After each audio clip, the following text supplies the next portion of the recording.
Now to a change of pace, and Carson Street School students with special needs put away the books and headed to Zone Bowling Cannington for their annual 10-pin tournament. No hook, no fuss, the boys and girls just happy to stay in their lane, and didn't they love it?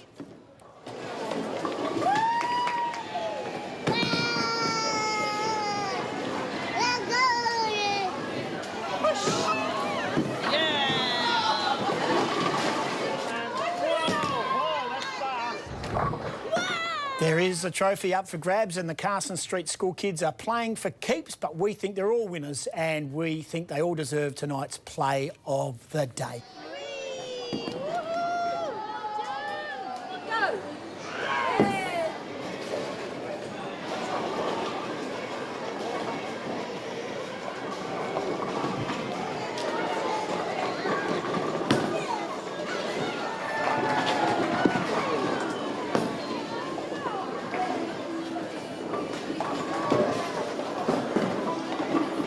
Good on your kids, fantastic, and thanks for the invite down there today.